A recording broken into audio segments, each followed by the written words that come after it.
నమస్తే, welcome to city 24/7 top debate. నేను సురేష్.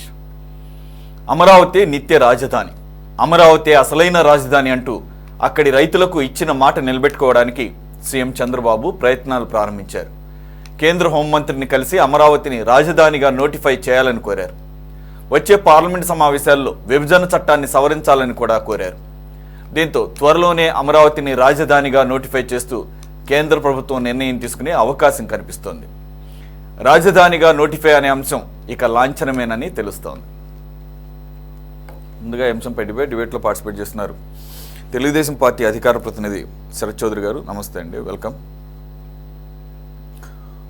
అలాగే వైసీపీ నుంచి కారుమంచి రమేష్ గారు జాయిన్ అయ్యారు. నమస్తే, వెల్కమ్ టు డిబేట్. కాంగ్రెస్ అధికార ప్రతినిధి స్టేట్ మైనారిటీ అబ్జర్వర్గా ఉన్నటువంటి షేక్ బాజీ గారు కూడా జాయిన్. నమస్తే అండి, వెల్కమ్. మరి కాసేపట్లో అనలిస్ట్ కృష్ణానీల్ గారు కూడా జాయిన్ అవుతారు. శరత్ చౌదరి గారు, ఢిల్లీ పర్యటనలో ఉన్నటువంటి చంద్రబాబు నాయుడు గారు యాక్చువల్గా ఆయన మెయిన్ అజెండా నీతి ఆయోగ్ అటెండ్ కావడం కోసం ఈరోజు. దానికన్నా ముందు నిన్ననే మార్నింగ్ టిల్ ఈవినింగ్ డిఫరెంట్గా మినిస్టర్స్ని, సెంట్రల్ మినిస్టర్స్ కలవడం జరిగింది, అనేక శాఖల మంత్రులను. సో నిన్న evening home minister Amit Shah గారిని కలిసినప్పుడు యాక్చువల్గా అయితే ఈ కొత్త చట్టాలు, క్రిమినల్ చట్టాలు లేదంటే కనుక మార్చారు కాబట్టి భారత్ న్యాయ సంహిత ఇట్లాంటి చట్టాల గురించి, ఆ ఇంప్లిమెంటేషన్ గురించి మాట్లాడిన రాష్ట్రానికి సంబంధించి అమరావతి ఏకైక రాజధానిగా నోటిఫై చేస్తూ చట్ట సవరణ చేయాలి. ఆల్రెడీ విభజన చట్టంలో 2014 నుంచి 2024 లాస్ట్ ఇయర్ వరకు 10 సంవత్సరాల పాటు విభజిత ఆంధ్రప్రదేశ్ మరో కొత్త రాజధానిని ఏర్పాటు చేసుకున్నంత వరకు కూడా 10 సంవత్సరాలు ఉమ్మడి రాజధానిగా హైదరాబాద్ని చట్టంలో పెట్టడం జరిగింది. ఆ చట్టం కాల పరిమితి అయిపోయింది. చట్టం కాల పరిమితి కాదు, చట్టంలో పెట్టినటువంటి ఉమ్మడి రాజధాని కాల పరిమితి అయిపోయింది. సరే, ఇప్పుడు దీని గురించి ఎందుకు ఈరోజు చంద్రబాబు నాయుడు స్పెసిఫిక్గా చెప్పాల్సి వస్తుంది, లేదా దాని గురించి మనం ఎందుకు అనేక సందర్భాల్లో మాట్లాడుకోవాల్సి వస్తుంది, ఈరోజు డిబేట్ కూడా పెట్టాల్సి వస్తుంది అని అంటే, ఎప్పుడూ లేని విధంగా ఈ దేశంలో రాజధాని అంశం అనేది ఒక అనుమానాస్పదం అయిపోయింది, ఒక కన్ఫ్యూజన్ అయిపోయింది, ఒక అపనమ్మకం అయిపోయింది. ఏ పార్టీ లేకపోతే ఏ ప్రభుత్వం అధికారంలోకి వస్తే కూడా ఈ రకంగా కూడా రాజధానులు మార్చేస్తారా అనే ఒక సంశయం మొదటిసారిగా ఈ దేశంలో తలెత్తింది. దట్టు ఆ రాజధాని ప్రాంతం ఒక ప్రభుత్వ భూమి లేకపోతే ప్రభుత్వానికి సంబంధించింది కాకుండా ప్రైవేటు వ్యక్తులకు సంబంధించి రైతులు వారి యొక్క సొంత ఆస్తుల్ని 29,000 మంది రైతులు దాదాపు 33,000 ఎకరాలు ఇచ్చారు. ఇంకొక 4,000 ఎకరాలు ఇవ్వాలి, మొత్తం 37,000 ఎకరాలు పూలింగ్ జరగాలి. రాజధాని కోసం ఇచ్చినప్పుడు ఇంకాస్త బాధ్యతగా ఉండాల్సినటువంటి అవసరం పరిస్థితుల్లో ఒకవేళ నిజంగా అది ఏదైనా ప్రభుత్వ భూమో లేకపోతే అటవీ భూమో అంటే ప్రభుత్వాలకు సంబంధించింది కాబట్టి వాళ్ళు ఇష్టం వచ్చినట్లుగా వారి రాజకీయ ప్రయోజనాల కోసం మార్చుకోవచ్చు. కానీ ఈ రోజుకి కూడా 11 సంవత్సరాల తర్వాత కూడా మాకు రాజధాని ఇదేనని చెప్పేసి కేంద్రాన్ని ఇలా దేవిరించడం అనేది ఇది ఈ రాష్ట్రం చేసుకున్న ఏ కర్మ ఇది? ఇప్పటికీ కూడా నోటిఫై చేయమని చెప్పేసి అడగాల్సినటువంటి దుస్థితిలో ఉండడం ఏంటి? జస్ట్ పేపర్ మీదలా లిఖించి సంతకం చేయడానికి, అది కూడా ఏ పార్టీలు అయితే ఈ రాష్ట్ర విభజనకి కారణభూతమయ్యాయో అప్పుడు ఆ కాంగ్రెస్కి అనుకూలంగా ఉన్నటువంటి బీజేపీ, ఆ నిర్ణయానికి అనుకూలంగా ఉన్నటువంటి బీజేపీ కొట్లాడి ఆంధ్రప్రదేశ్కి అసలు న్యాయం చేయాలని చెప్పేసి హీరోల్లాగా కొట్లాడినటువంటి, అఫ్కోర్స్ సారీ టు సే, పెద్ద పెద్ద పదవులను అనుభవించినటువంటి వారు ఈ ఆంధ్రప్రదేశ్కి ఒక పెద్ద సేవియర్స్గా మాట్లాడి అవన్నిటిని కూడా తొంగలో తొక్కి చివరికి మాకు రాజధాని ఏదో ఒకటి డిక్లేర్ చేయండి రా బాబు అనే పరిస్థితికి తీసుకొచ్చిన దానికి సంతోషపడాలా లేకపోతే బాధపడాలండి? అమరావతిని మరోసారి కేంద్ర ప్రభుత్వం నోటిఫై చేయాలని చెప్పడానికి ఎప్పుడో సింపుల్గా జరగాల్సింది. 10 సంవత్సరాలకి ఉమ్మడి రాజధాని అయిపోయినప్పుడు ఎక్స్పైర్ అయిపోతే దాన్ని అప్డేటెడ్గా దాన్ని ఆటోమేటిక్గా చట్టంలో చేర్చాల్సిన బాధ్యత చట్ట రూపకల్పన చేసినటువంటి కేంద్ర ప్రభుత్వానికి లేదా?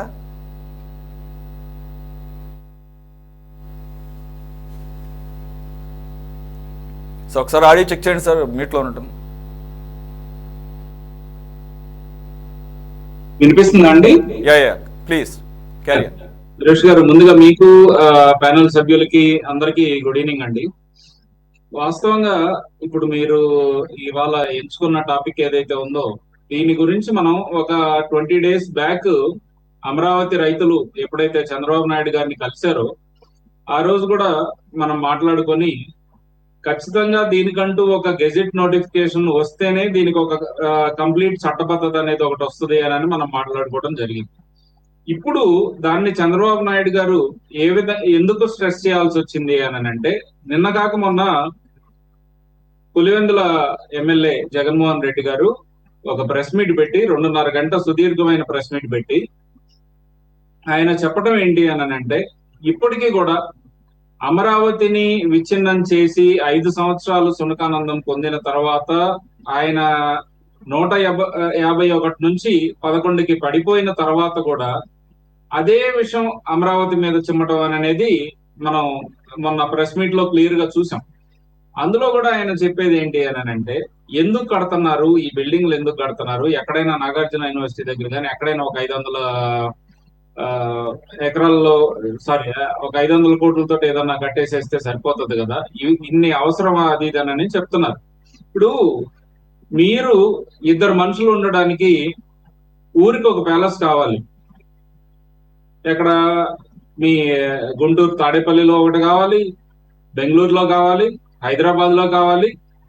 మొన్న ఎలక్షన్స్ అయిపోయిన వెంటనే మనం చూస్తే వైఎస్ఆర్ సిపి పార్టీలు అని చెప్పి ప్రతి డిస్ట్రిక్ట్ కి ఒక్కొక్క ప్యాలెస్ కట్టాడు.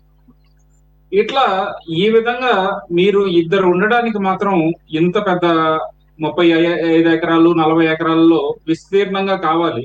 అదే కాకుండా వైజాగ్ ఋషికొండలో వచ్చేసరికి 550 కోట్లు పెట్టేసేసి ఒక బిల్డింగ్ కట్టుకున్నారు. అది నిరుపయోగంగా ఇప్పుడు అట్లా పడి ఉంది. ఏం చేయాలో తెలియని పరిస్థితులు. ఎందుకంటే అందులో పెద్ద గదులు కానీ అవి ఏం లేవు. ఓన్లీ 3 బిల్డింగులు కట్టారు. ఎవరెవరు ఉండాలి అనేది ఆల్రెడీ డిసైడ్ అయ్యి కట్టారు కాబట్టి అది. అలాంటిది రాజధాని కట్టడానికి నీకు 8 లక్షల చదరపు అడుగులే కావాలి, 50 లక్షల చదరపు అడుగులే కావాలి. ఇట్లాంటి ఈ టాపిక్ అసలు ఎందుకు వస్తుంది అనేది నాకు అర్థం కాని క్వశ్చన్ అండి. ఎందుకంటే ఒక ఇల్లు అనేది ఎలా నిర్మించుకోవాలి అనేది ఆ ఇంటికి సంబంధించిన ఆ ల్యాండ్ కి సంబంధించిన ఓనర్ ఇష్టం.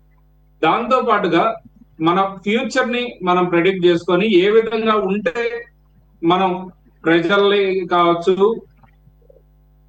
లేదు అని అంటే ఇన్వెస్టర్స్ కావచ్చు, వీళ్ళందరినీ ఏ విధంగా ఆకట్టుకోవచ్చు అని చెప్పేసి ఒక దీర్ఘకాలిక ప్రణాళిక ఒకటి రచించుకొని నిర్మించేదే ఒక రాజధాని.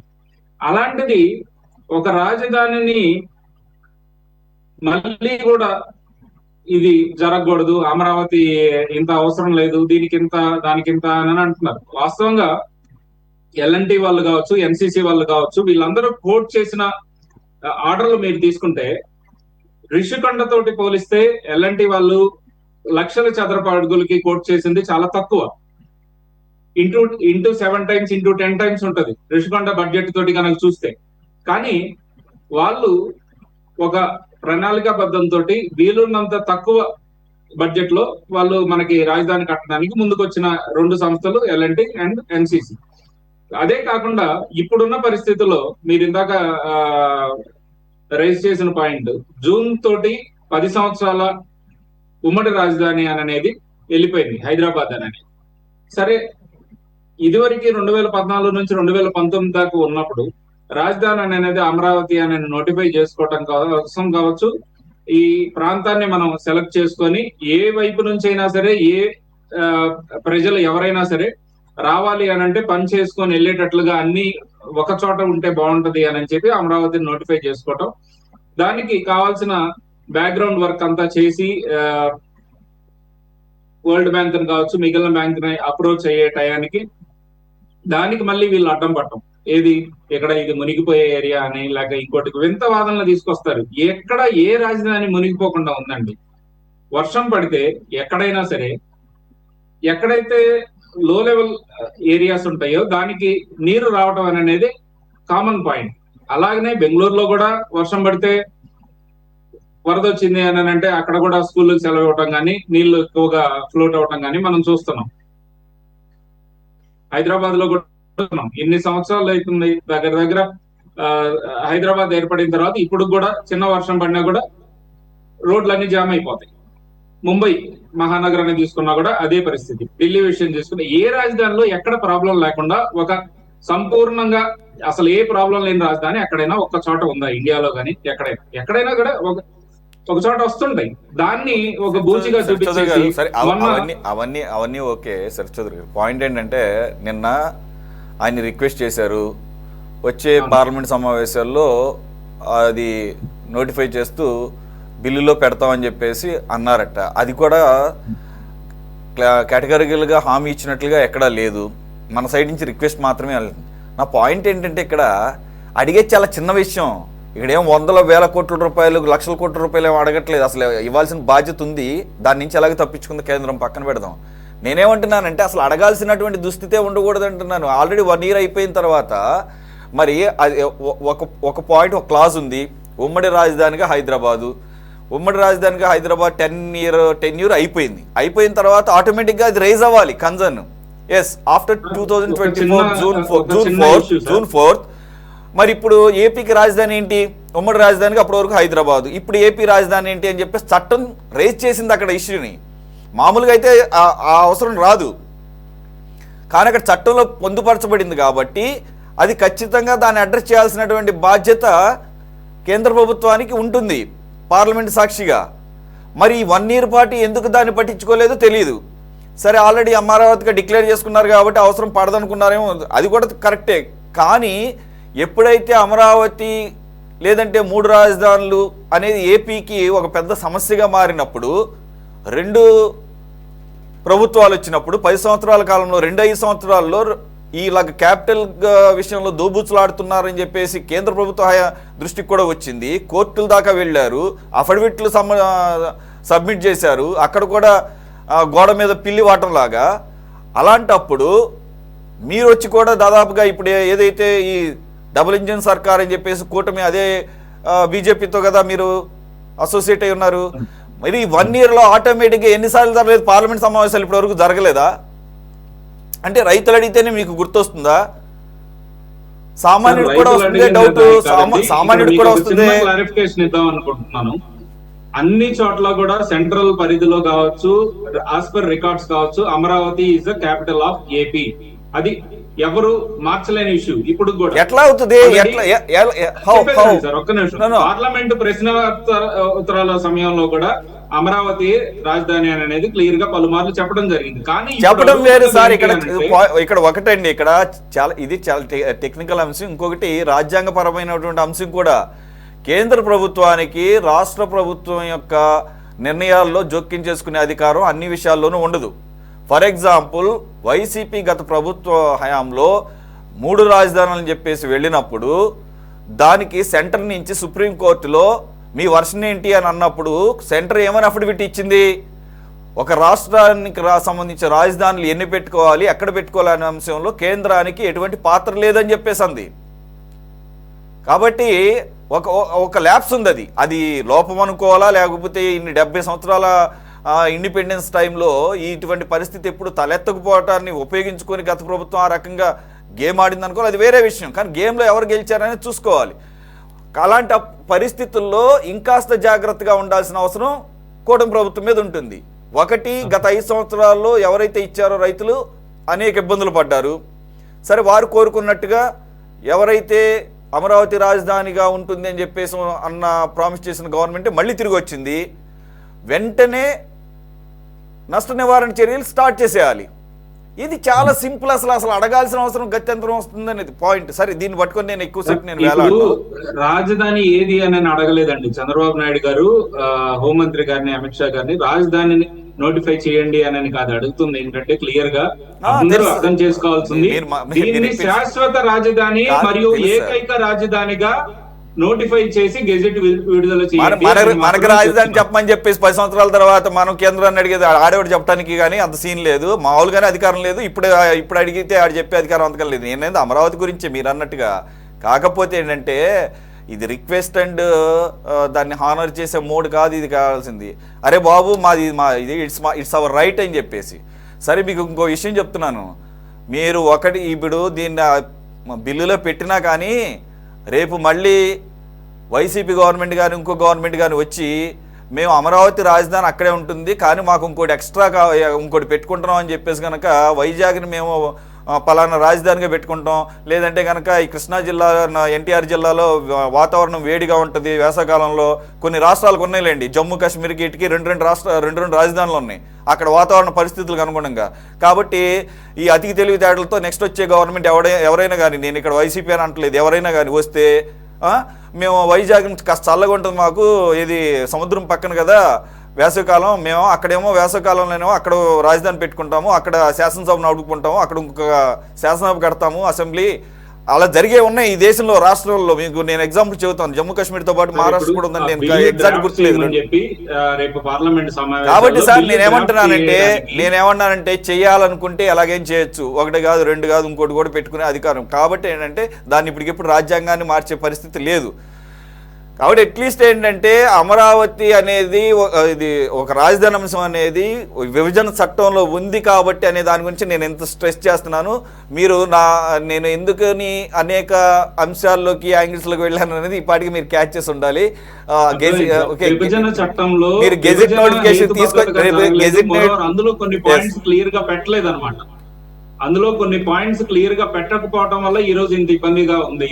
మరోవర్ ఇక్కడ బిల్ డ్రాఫ్టింగ్ కూడా ఏంటంటే ఒక సీనియర్ కమిటీ ఆఫ్ మెంబర్స్ వచ్చేసరికి క్లియర్ గా మళ్ళీ ఇంకోసారి ఇప్పుడు మీరు చెప్పినట్లుగా తుట్టుగంతు లేకుండా ఉండేటట్లుగానే ఒక స్ట్రాంగ్ బిల్ అనేది డ్రాఫ్ట్ చేసి దాన్ని ఆమోదించే విధంగానే ముందు జరగబోతుందండి. అట్లీస్ట్ ఏంటంటే అక్కడ రైతులకి ఒక కాన్ఫిడెన్స్ బిల్డప్ చేయడానికి, అలాగే మీరు మళ్ళీ ఇంకో 40 acres అంటున్నారు కాబట్టి 40,000 acres, then in that case it is going రైతుల మనోభావాలు వాళ్ళన్నిటిని అభిష్టాలని పరిగణనలోకి తీసుకొని మాత్రమే బిల్ అనేది డ్రాఫ్టింగ్ జరుగుతుంది. ఓకే, కమింగ్ టు వైసీపీ, మీరు ఎన్ని చేసినా ఆయన యొక్క అభిమతం ఏంటనేది 2 రోజుల క్రితం ప్రెస్ మీట్లో ఆయన బయట పెట్టారు. ఎవరు? గత ముఖ్యమంత్రి జగన్మోహన్ రెడ్డి గారు. ఏంటది? అసలు రాజధానికి ఇన్ని వేల ఎకరాలు ఎందుకు? 500 ఎకరాలు సరిపోవా? విజయవాడ గుంటూరు మధ్యలో ఎక్కడో నాగార్జున యూనివర్సిటీ, ఈయన మాట్లాడితే యూనివర్సిటీలను స్టీల్ ప్లాంట్లు గుర్తొస్తాయి రాజధాని. నాకు అర్థం కాదు, యూనివర్సిటీనే కావాలంటే ఇంకా వేరే చోట ఎక్కడ తీసుకోవాలి, దాంట్లో నాకు తెలియదు. మరి దాన్ని ఉద్దేశం పక్కన పెడితే సార్, రమేష్ గారు మాట ఏమంటారు, మాట మార్చం మడమ తెప్పం, విశ్వసనీయత, డైలాగులు మాత్రం కోటలు దాటిపోతాయి. కాదండి, మీరు 33,000 ఎకరాలు ఆల్రెడీ సేకరించారు, దానికి ఓకే చేశారు అసెంబ్లీ సాక్షిగా. గత ప్రభుత్వంలో కూడా మీరు 3 రాజధానులు అన్నారు, ఓకే మంచిది కాదంటలేదు దాన్ని. మళ్ళీ ఇప్పుడు సడన్గా 500 ఎకరాలు ఏంటి సార్? ఈ కొత్త కాన్సెప్ట్ ఏంటిది? అంటే మా ఆలోచన విధానం ఏం మారలేదు. 3 రాజధానులు అంటే 3 ప్రాంతాల్లోనే ఎగిరిగిరి తన్నారు కాబట్టి, అమరావతి రాజధానిగా తప్పట్లేదు కాబట్టి, మనసులో అటువంటి ఆలోచన ఇష్టం ఉన్నా లేకపోయినా ఇప్పుడు 500 ఎకరాలు చాలు. మరి ఇచ్చిన వాళ్ళంతా ఏమైపోతారు సార్? అసలు మీ మాట ఏంటి? అసలు అన్నిసార్లు ఎలా మార్చుకోగలుగుతారు? పార్టీకి ఒక విధానం ఉండదా? సరే, మనిషి అంటే మాట మారుస్తారు, పార్టీలు కూడా మార్చేస్తాయా? ప్రభుత్వాలు కూడా మాటలు మార్చేస్తాయా? నేను ఇక్కడే ఇల్లు కట్టుకుంటున్నాను, మీకు ఎటువంటి ఇబ్బంది లేదని చెప్పేసి అన్ని నమ్మకం కలిగించినటువంటి పార్టీ, అలాగే 33,000 ఎకరాలు కాదు, కనీసంగా 50 ఉన్న బాగానే ఉంటుంది, రాష్ట్రానికి అన్ని వైపుల నుంచి సమాన దూరంలో ఉండాలి అని చెప్పేసి గత ప్రభుత్వం. సరే, అవన్నీ అయిపోయినాయి. మళ్ళీ ఇప్పుడు సడన్గా 500 ఎకరాలు ఎక్కడి నుంచి వచ్చింది సార్? దీనికి ఏ విధంగా మీరు సమర్థించుకుంటారు సార్? సురేష్ గారు, మీకు ప్యానల్లో ఉన్న సభ్యులకు అలాగే సిటీ 24/7 వీక్షకులందరికీ గుడ్ ఈవినింగ్ అండి. ఇప్పుడు శరత్ చౌదరి గారు మాట్లాడుతూ మొట్టమొదటిగా వీళ్ళు ఎంతసేపు ఎన్ని మాట్లాడినా సరే వాళ్ళకి జగన్ గారు జపం చేయిందే వాళ్ళకి రోజు గడవదు, పూట గడవదండి వాళ్ళకి. ఆయన మాట్లాడుతూ పులివెందుల ఎమ్మెల్యే గారు అని చెప్పి శరత్ చౌదరి గారు మాట్లాడటం జరిగింది.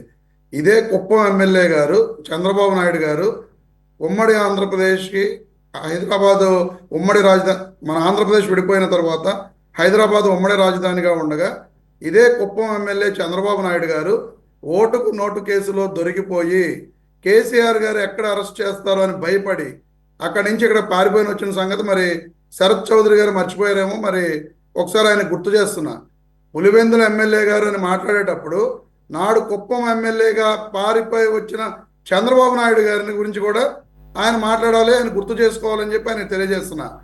ఎందుకంటే ఒక మాజీ ముఖ్యమంత్రిని పట్టుకుని మాట్లాడితే వీళ్ళు ఒక్క నిమిషం రమేష్ గారు, ఎమ్మెల్యే శరత్ చౌదరి మరి శరత్ ఈ చౌదరి గారు కుప్పం రెస్పాండ్ ఎమ్మెల్యే అవుతారు కానీ శరత్ చౌదరి గారు కాదండి. రెస్పాండ్ అవుతారు. రమేష్ గారు ఒక్క నిమిషం, శరత్ చౌదరి గారు రెస్పాండ్ అవుతారు కానీ పారిపోయి ఎక్కడికి కాదు, వెళ్ళిపోయారండి? ఒక్క నిమిషం కాదు, సార్, పా- నేను పారి మాట్లాడతాను. కాదు సార్, కాదు, ఒక్క నిమిషం పారిపోయి ఎక్కడికి వెళ్ళిపోయారు సార్?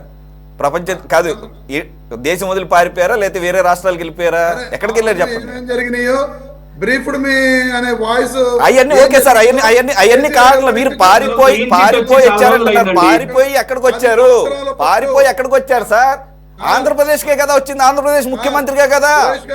ఆంధ్రప్రదేశ్ లో కాక ఇంకెక్కడికి వెళ్తారు? హైదరాబాద్ ఉమ్మడి రాజధానిగా ఉన్న రమేష్ గారు, అక్కడ కోట్లాది రూపాయలు పెట్టి వాళ్ళు చెప్తారండి, నేను వాళ్ళు మాట్లాడతాను. వెళ్తారా లేదని మన క్లీన్ చిట్ ఇష్టం. వచ్చి చాలా రోజులైంది. నన్ను మాట్లాడటం మనకే ఉండదు. ఇంకా ఈడీలో, సురేష్ గారు, సిబిఐలో మధ్యలో క్లీన్ చిట్లు అబ్జెక్ట్ రాలా? చేస్తే ఇంక నేను చెప్పేదే ఉండదు. ఇక్కడ నేను ఎవరిని నేను మీ పాయింట్ స్ట్రెస్ చేస్తున్నాను. నేను పారిపోయి చెబుతున్నా ఎక్కడికి, కూడా ఏ రాష్ట్రానికి పారిపోయారు?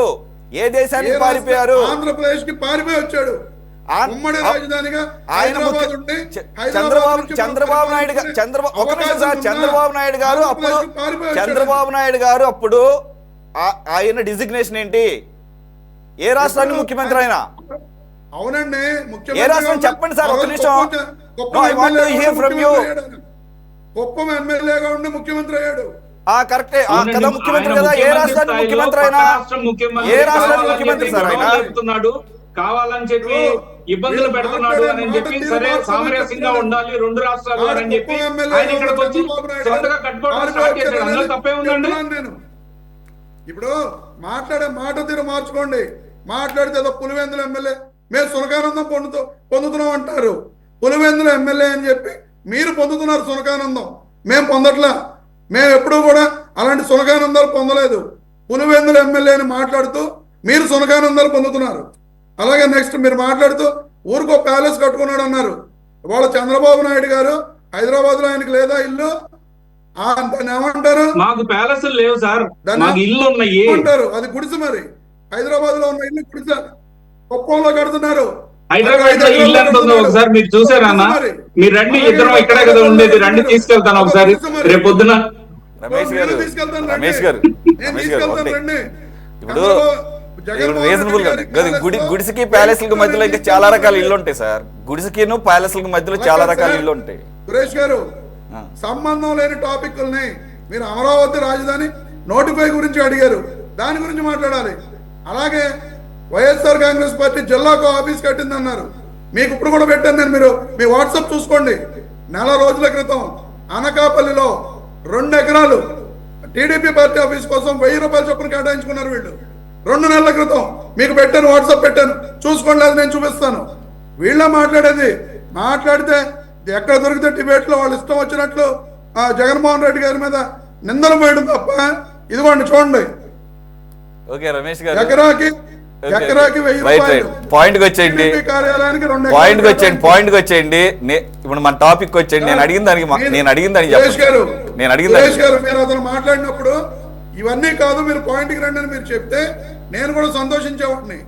కానీ అతను ఇవన్నీ మాట్లాడిన తర్వాత వాటికి నేను సమాధానం చెప్పకపోతే ఈ రాష్ట్ర ప్రజలందరూ అవే నిజాలని అనుకోరా? చంద్రబాబు నాయుడు గారు ఈరోజు తాడేపల్లిలో పూరి గుడిసె కట్టుకుంటున్నారా? చంద్రబాబు నాయుడు గారి కుప్పంలో పూరి గుడిసె కట్టుకుంటున్నారా? చంద్రబాబు నాయుడు గారికి హైదరాబాద్ లో ఉన్న ఇల్లు పూరి గుడిసె? మాట్లాడితే మానుకోండి. పూరి గుడిసెకి ప్యాలెస్లకి మధ్యలో ప్యాలెస్ కి మధ్యలో 100 రకాల ఇల్లు ఉంటాయి, 100 రకాల ఇల్లు ఉంటాయి. కాబట్టి సరే నేను వాటి జోలికి పోవట్లేదు సార్, నేను వాటి జోలికి పోవట్లేదు. ప్యాలెస్ ఎవరి ఆర్థిక పరిస్థితిని బట్టి వాళ్ళు ప్యాలెస్లే కట్టుకుంటారో లేకపోతే విల్లాలు కట్టుకుంటారో కట్టుకోండి. కానీ ఆ ప్యాలెస్లు కట్టుకోవడానికి వచ్చినటువంటి డబ్బుకి సరైన సమాధానం, సరైన జవాబుదారీతనం ఉండాలి. మీరు అందుకని ఆ టాపిక్ లోకి వెళ్ళదు సార్, వాటిలోకి వెళ్ళకండి సార్ ప్లీజ్ దయచేసి. 2004కు ముందు వైఎస్ఆర్ గారి కుటుంబం యొక్క ఆదాయ వ్యవహారాలకు వెళ్తే ఈ ప్యాలెస్లన్నీ ఎక్కడి నుంచి వచ్చినాయో మళ్ళీ అవన్నీ తవ్వుకోవాల్సి వస్తుంది. వాటికి వెళ్ళొద్దు. Come back to Amaravati. Come back to Amravati, sir, please. Come to Amravati, please. అదే మీకు అదే చెప్తున్నారు సురేష్ గారు. శరత్ చౌదరి గారు మాట్లాడినప్పుడే మీరు ఆపుంటే నేను సంతోషించేవాడిని. సరే, అమరావతి గురించి అండి. ఇప్పుడు అమరావతిని నోటిఫై చేయడం గురించి మన సబ్జెక్టు. నిజంగా ఉమ్మడి రాజధానిగా కేంద్ర ప్రభుత్వం ఆ రోజు రీఆర్గనైజేషన్ యాక్ట్లో హైదరాబాద్ను పెట్టడం జరిగింది. రాజధానిని నిర్ణయించమని చెప్పి శివరామకృష్ణన్ కమిటీని వేయడం జరిగింది. శివరామకృష్ణన్ కమిటీ ఏం చెప్పిందండి? అమరావతి రాజధానిగా అని చెప్పి ఎక్కడా కూడా శివరామకృష్ణన్ కమిటీ చెప్పలా. ఆ రోజు కేంద్ర ప్రభుత్వం నియమించిన శివరామకృష్ణన్ కమిటీ అమరావతి అయితే చాలా ఇబ్బంది జరుగుతుంది, అక్కడ అది మునిగిపోతుంది, 3 పంటలు పండే భూములు, ఈ భూములు నాశనం చేయొద్దు అని చెప్పి శివరామకృష్ణన్ కమిటీ క్లియర్గా చెప్పింది. చెప్పినా సరే ఆ రోజున్న చంద్రబాబు నాయుడు గారి ప్రభుత్వం ఆ తర్వాత choice of selection for capital region left to the state government, right? నేను చెప్తాను. కరెక్టే సార్. 2019కు ముందు శివరామకృష్ణన్ కమిటీ ఇలా చెప్పింది కాబట్టి అమరావతి అనేది సరైన క్యాపిటల్ గా సూట్ అవ్వదు, మేము అమరావతి క్యాపిటల్ గా మేము యాక్సెప్ట్ చేయట్లేదని ఎందుకు వెళ్ళలేదు మీరు ఎలక్షన్స్? నేను అదే చెప్తున్నా. ఇప్పుడు ఆ రోజున శివరామకృష్ణన్ కమిటీ చెప్పినా సరే వీళ్ళకి ఆ రోజున బలం ఉంది కాబట్టి అసెంబ్లీలో అమరావతి మాత్రమే క్యాపిటల్ అని చెప్పి చెప్పడం జరిగింది. మీ వాయిస్ ఏమైంది సార్? మీ వాయిస్ ఏమైంది? మీ బలం మీకుంది కదా. మీరు మాట్లాడుతున్నారు, నన్ను మాట్లాడినట్లా. సురేష్ గారు మీరు ఎందుకు కూడా అనడం జరిగింది, జగన్మోహన్ రెడ్డి గారు అసెంబ్లీలో ఒప్పుకున్నారని చెప్పి. జగన్మోహన్ రెడ్డి గారు ఆ రోజు కూడా అసెంబ్లీలో మాట్లాడిన మాటను మీరు చూడండి. ప్రభుత్వ భూమి 30,000 ఎకరాలు ఉన్న చోట క్యాపిటల్ పెట్టుకుంటే అది రాష్ట్ర ప్రభుత్వానికి మంచిది అని చెప్పి క్లియర్గా ఆయన చెప్పడం జరిగింది. అయినా మమ్మల్ని బుల్డోజ్ చేసి మీరు అమరావతిలో క్యాపిటల్ పెట్టాలనుకుంటున్నారు కాబట్టి మేము కూడా దానికి అంగీకరిస్తున్నాం. బుల్డోజ్ చేసి మీకు బలం ఉంది, మీకు ఆ రోజున బలం ఉంది కాబట్టి మమ్మల్ని బుల్డోజ్ చేసి వెళ్తున్నారు కాబట్టి మేము ఒప్పుకుంటున్నాం అని చెప్పి క్లియర్గా జగన్మోహన్ రెడ్డి గారు చెప్పడం జరిగింది. కానీ మీరు అందరూ ఏం చెప్తారు? ఆ రోజు అసెంబ్లీలో జగన్మోహన్ రెడ్డి గారు ఒప్పుకున్నారు, జగన్మోహన్ రెడ్డి గారు ఒప్పుకున్నారు. పవన్ కళ్యాణ్ గారు, ఇదే పవన్ కళ్యాణ్ గారు కూటమిలో ఉండగా నాడు 2014లో చంద్రబాబు నాయుడు గారితో ఉన్నప్పుడు ఒక మాట మాట్లాడాల. చంద్రబాబు నాయుడు గారి నుంచి విడిపోయి బయటకు వచ్చిన తర్వాత అమరావతి అనేది ఒక గేటెడ్ కమ్యూనిటీ, అక్కడ కొంతమందికి మాత్రమే ఇది లబ్ధి పొందేటట్లున్నారు. నా మనసుకు వైజాగ్ రాజధాని అని ఒకసారి చెప్పారు, కర్నూలు రాజధాని అని ఒకసారి చెప్పారు, రకరకాలుగా ఆయన మాట్లాడారు. కానీ ఈరోజు అదే పవన్ కళ్యాణ్ గారు మళ్ళీ కూటమిలో కలిశారు. వీటన్నిటి గురించి మీరు మాట్లాడరు, కేవలం జగన్మోహన్ రెడ్డి గారు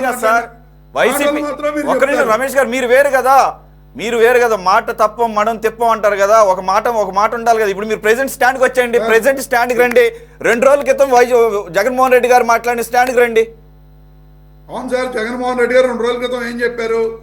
ఎంత డబ్బు వేస్ట్ చేస్తున్నారు, అప్పులు తీసుకువచ్చి ఈ రోజున 30,000 కోట్ల రూపాయలు అప్పు వరల్డ్ బ్యాంక్ నుంచి కానీ, ఏషియన్ డెవలప్మెంట్ బ్యాంక్ నుంచి కానీ, హడ్కో నుంచి కానీ తీసుకుంటున్నారు.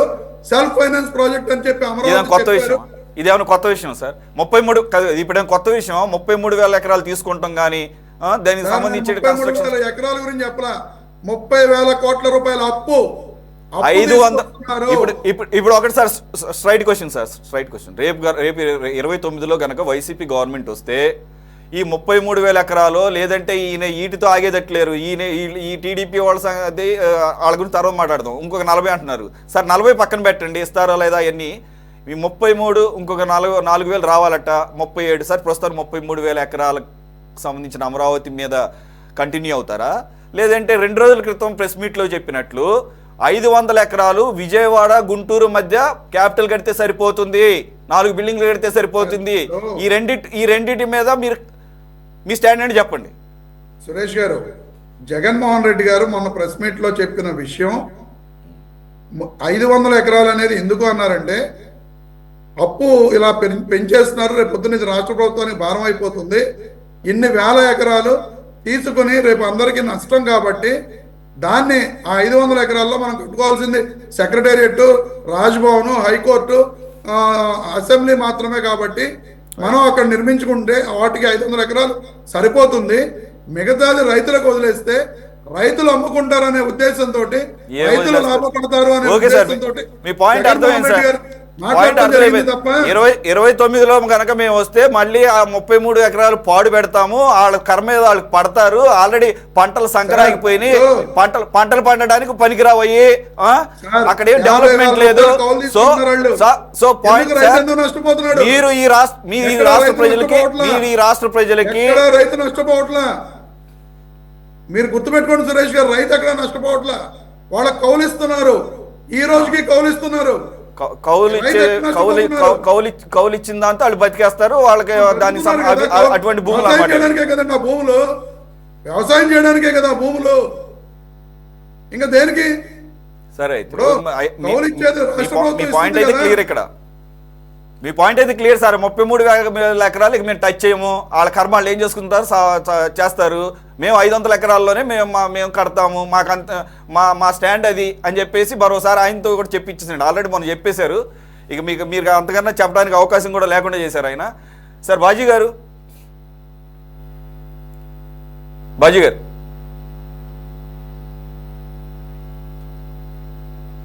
Sir, can you hear me sir? Am I audible?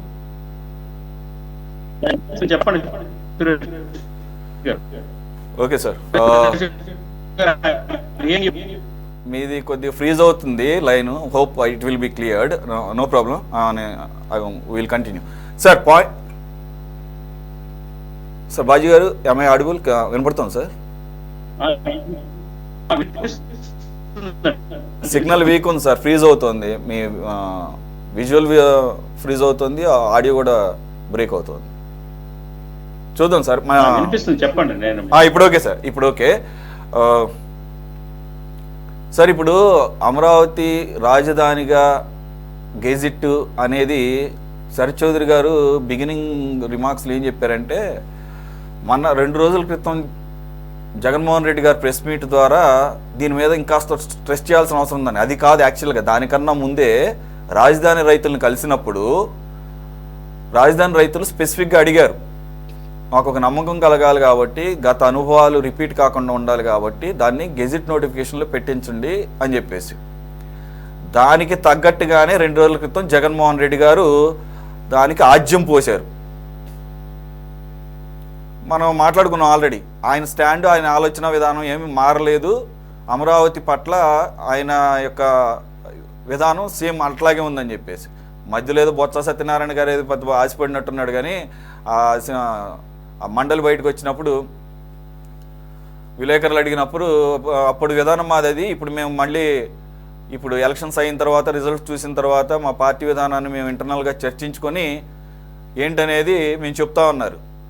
మరి చర్చించుకునే అవకాశం అంత ఇది కూడా లేదనుకుంటా జగన్మోహన్ రెడ్డి గారు ఆ విధానం ఏంటనేది చెప్పకనే చెప్పేశారు. సో ఆయన ఇప్పుడు మాట్లాడారని కాదు, కానీ రైతులు అడిగారు, 2 ఇది కరెక్టే కదా, విభజన చట్టం ఐ మీన్ 2 రాష్ట్రాలకి కూడా ఉమ్మడి రాజధాని అనేది కూడా అయిపోయింది కాబట్టి 24తో ఇప్పుడు దాన్ని ఇంక్లూడ్ చేయాల్సిన అవసరం ఉందని చెప్పేసి అంటున్నారు.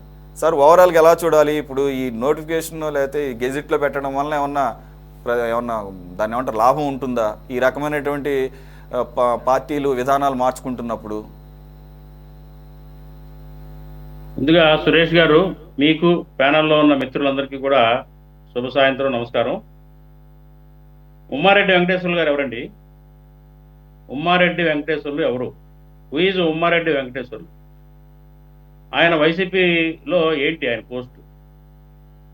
ఆయన చీఫ్ విప్గా ఉన్నారు, అట్లాగే chief mouthpiece of the YCP పార్టీగా పనిచేశారు అప్పట్లో. బహుశా కారుమూరి రమేష్ గారికి తెలుసో తెలీదో, ఉమ్మారెడ్డి వెంకటేశ్వర్లు గారు ఏం మాట్లాడారో ఒక్కసారి గుర్తు తెచ్చుకోండి, బ్యాక్గ్రౌండ్కి వెళ్ళి.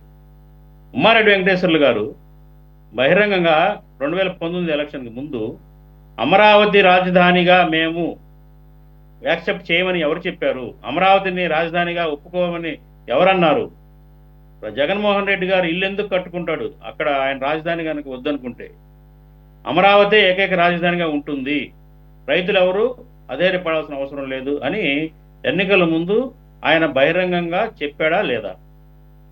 3 రాజధానుల్లో ఒక రాజధానిగా కాదండి, ఏకైక రాజధానిగానే ఉంటుందని భరోసా కల్పించాడు. అట్లాగే జగన్మోహన్ రెడ్డి గారు కూడా అసెంబ్లీలో కూడా పాజిటివ్గా మాట్లాడారు.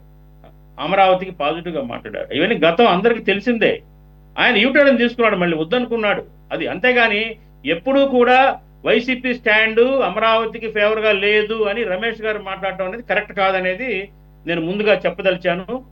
ఇకపోతే ఈ ఏదైతే నోటిఫై చేయమని అంటున్నారో, యాక్చువల్గా గత సంవత్సరం జూన్ 2వ తారీఖు తోటి ఉమ్మడి రాజధాని హైదరాబాదు కాలం ముగిసింది. ఇప్పుడు హైదరాబాదు తెలంగాణకు చెందిన రాజధాని మాత్రమే.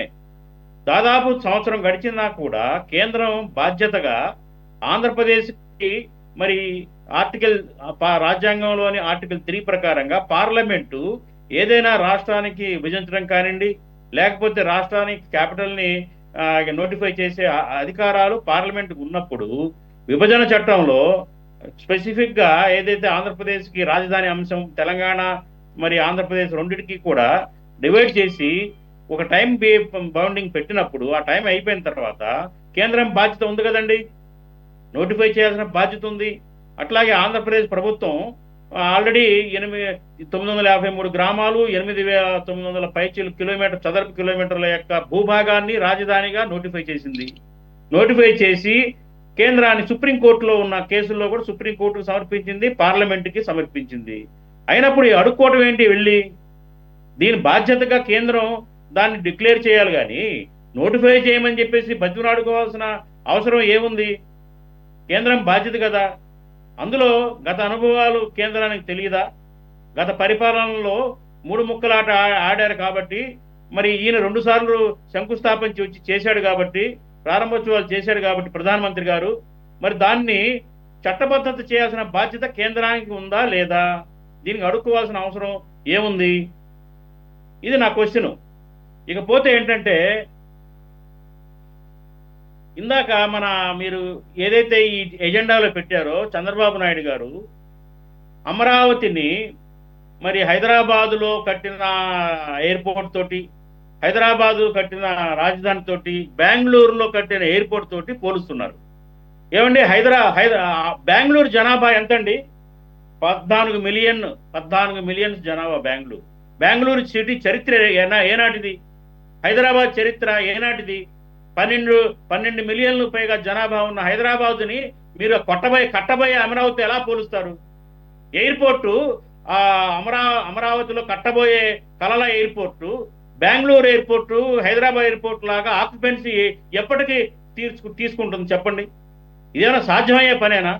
సెల్ఫ్ ఆదాయాన్ని ఆ ఎయిర్పోర్ట్లే సమకూర్చుకుంటాయి, ఎయిర్పోర్టుకి డబ్బులు ఎవరు పెట్టక్కర్లేదు అని మాట్లాడుతూ ఉన్నారు. ఆయన ఉన్నది ఉన్నట్టుగా మాట్లాడాలి, వాస్తవాలు మాట్లాడాలి. దుప్పటి ముసుగేసుకొని మాట్లాడుకోవడం కరెక్ట్ కాదు. ఎప్పటికీ అమరావతిలో 5,000 ఎకరాల్లో కట్టే ఎయిర్పోర్టు సెల్ఫ్ సఫిషియెంట్గా ఆదాయాన్ని కురిపిస్తుంది. ఎంత ఖర్చు అవుతుంది దానికి? ఆ ఖర్చు ఎవరు భరిస్తారు? కొన్ని జిఎంఆర్ లాంటి సంస్థలు ముందుకొచ్చి మేము కడతాము, మేమే పెట్టుకుంటాము అన్నప్పటికీ అది ఎప్పటికీ అది వైబిలిటీకి వస్తుంది చెప్పండి? ఎంత ఇవాళ 5 లక్షల జనాభా ఉన్న అమరావతి ఎప్పటికీ 14 మిలియన్ జనాభాకి చేరుకోగలుగుతుంది? కొంచెం సమంజసంగా మాట్లాడితే బాగుంటుందనేది నా ఉద్దేశం. కాబట్టి ఈ విషయంలో నేను పూర్తిగా చంద్రబాబు నాయుడు గారు ఏం మాట్లాడుతున్నారో వాటిని విభేదిస్తా ఉన్నాను. సెల్ఫ్ సఫిషియెంట్ గా కాదు, ముందు ఏదైతే సింపుల్ గా వెళ్ళమంటున్నాను నేను, అమరావతిని కట్టండి, మేము కాదంటలా, మంచిగా కట్టండి. ఉన్న గన్నవరం ఎయిర్పోర్ట్ ఏమైపోవాలి? దాని మీద మరి 1,000 కోట్లు ఖర్చు పెట్టారు, చక్కగా ఇంటర్నేషనల్ గా వెళ్తుంది, దాన్ని డెవలప్ చేస్తున్నారు, భూములు తీసుకున్నారు. దాన్ని ఏం చేస్తారు? మళ్ళీ ఎయిర్పోర్ట్ మీద ఎందుకు ఫోకస్ పెడుతున్నారు? మీరు రాజధాని మీద ఫోకస్ పెట్టండి, అసెంబ్లీ కట్టండి, సెక్రటరియట్లు కట్టండి. గారు మీరు అన్నట్టు అసలు జిఎంఆర్ కానీ ఇంకెవడన్నా కానీ అసలు ఎందుకు వచ్చి కడతాడు అక్కడ జనాలు లేనప్పుడు? ఎలా అబద్ధాలు ఆడతారండి? అసత్యాలు ఎలా చెప్పగలుగుతారు ఒక ముఖ్యమంత్రి స్థాయిలో ఉండి? చెప్పండి.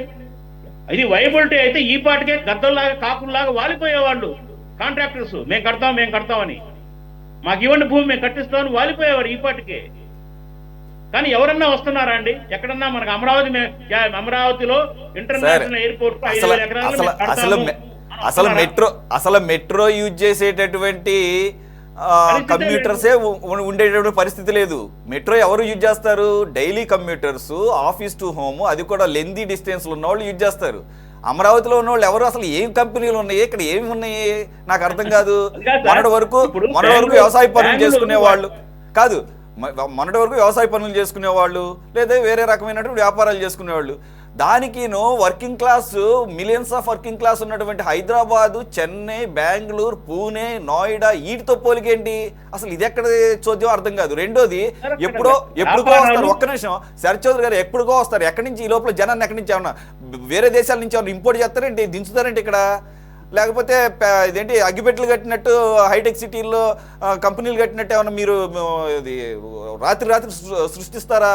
అసలు ఇది ఎక్కడ చోద్యం అర్థం కావట్లేదు. అసలు ఫ్లైట్ వాడేటటువంటి అవకాశం ఉన్నవాడు ఎవడో ఇది యాపిల్ CEO వస్తాడు, ఇది 100కి కోటికి వచ్చేవాడు, లేకపోతే టెస్లా వాడు వస్తాడని చెప్పేసి ఆడికి ఏకంగా ఎయిర్పోర్ట్ కట్టేస్తారా? సంవత్సరానికి ఒకసారి వస్తాడు, లేకపోతే జీవితంలో ఒకసారి వస్తాడు. 2050 నాటికి జనాభా పెరిగి ఎయిర్పోర్ట్ వైబిలిటీ వచ్చేదాకా భరించే నష్టాలు ఎవరు భరిస్తారండి? అప్పుడు మూసేస్తారు ఈ మధ్యలోనే. ఓకే, అది అసలు ఈ 40,000 ఎకరాలు మళ్ళీ ల్యాండ్ పూలింగ్ అన్న దాని దగ్గరే అనేక రకాల అనుమానాలు వస్తున్నాయి. ప్రస్తుతానికి మన టాపిక్ మీకు తెలుసు, విజయవాడలో గన్నవరం ఎయిర్పోర్ట్ మొన్నటి వరకు ఎలా ఉండిందో, అవును, ఈ మధ్య కాలం వరకు ఎలా ఉండిందండి? చిన్న బస్ స్టాండ్ లాగా ఉండేది. అంతమంది జనాభా ఉండి గుంటూరు చిన్న చుట్టుపక్కల అంత లక్షలాది మంది జనాభా ఉన్నా కానీ అదే కాదు సార్, మనకు కనుక గుర్తుంటే బేగంపేట ఎయిర్పోర్ట్ కూడా పెద్ద తోపు ఎయిర్పోర్ట్ ఏం కాదు. ఏది మొన్నటి వరకు ఇవి ఇప్పుడు కూడా నేనేమంటానంటే మనకి ఎయిర్పోర్ట్లు చూసిందంటే అంతవరకే. సరే, ఆ తర్వాత శంషాబాద్ ఎయిర్పోర్ట్ వచ్చిన తర్వాత మ్యాసివ్గా ప్లాంట్గా కట్టారు. అసలు ఆ లెక్క వేరు.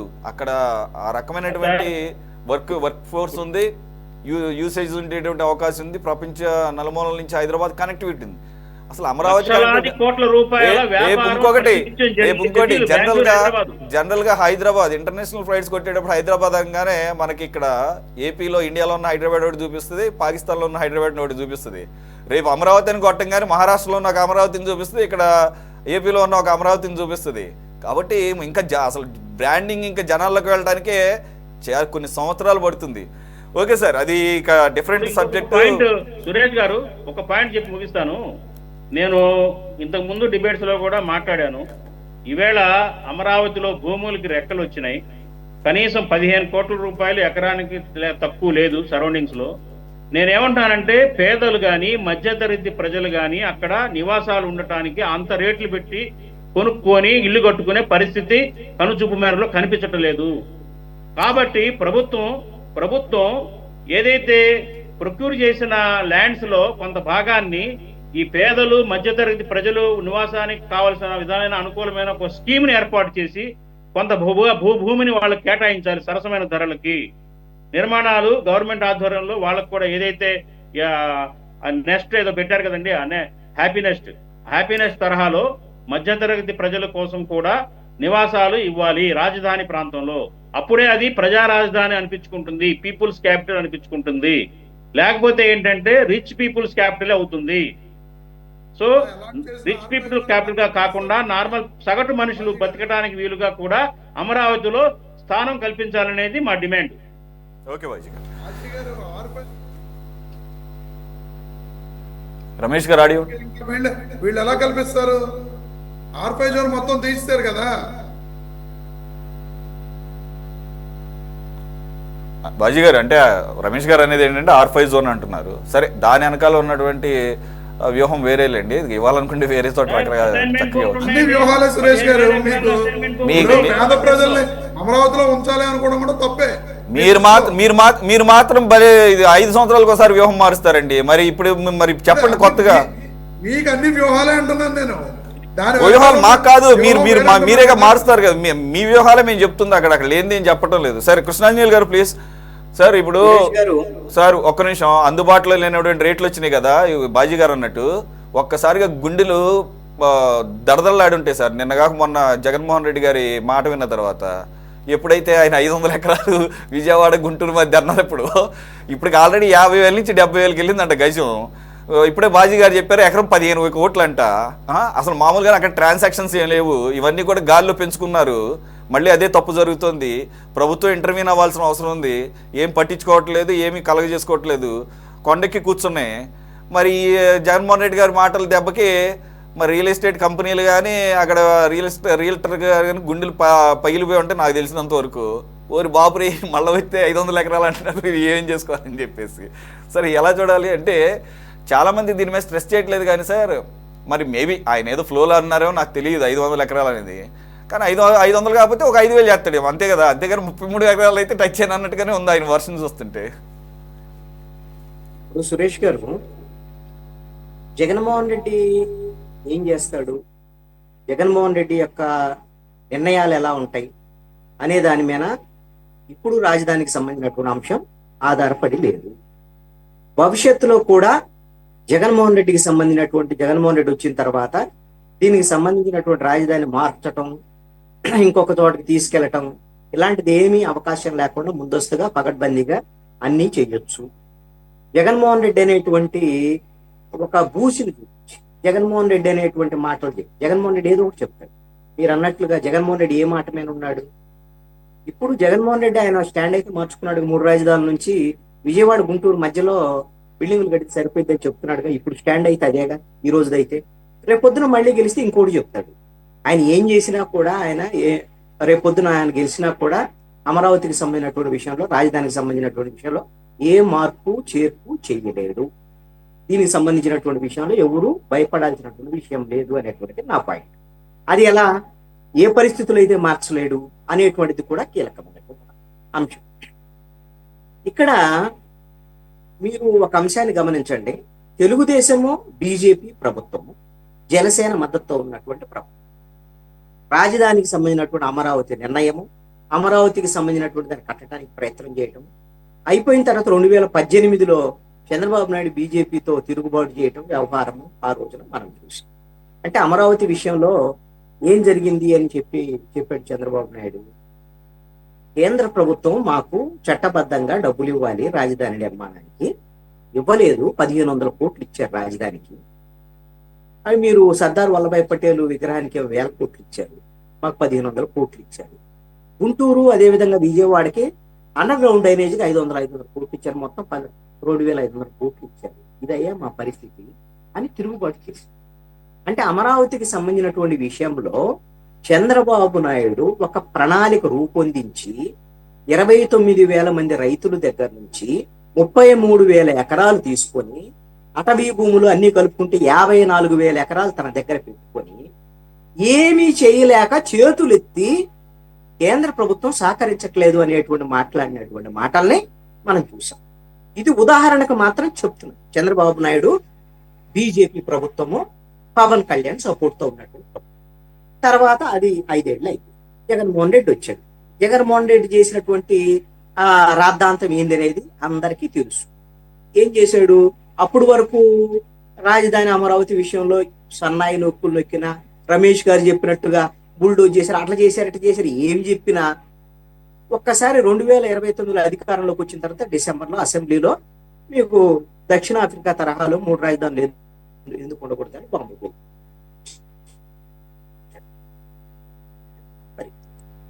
సరే బాంబు పేల్చి ఏమైనా చేసినట్టుందంట ఆయన సమయం. 5 ఏళ్లలో ఆయన చేసినటువంటిది ఏమైనా ఉంది అంటే 3 రాజధానులకు 3 ఇటుకరాలు కూడా వేయలేనట్టు మొత్తం ఆయన చేతులు ఎత్తేసాడు. వీళ్ళిద్దరికి సంబంధించినటువంటి విషయంలో, అమరావతి రాజధాని విషయంలో 2 ప్రభుత్వాల యొక్క వీళ్ళ వ్యవహారం ఏంది అనేటువంటిది రాష్ట్ర ప్రజలు చూశారు.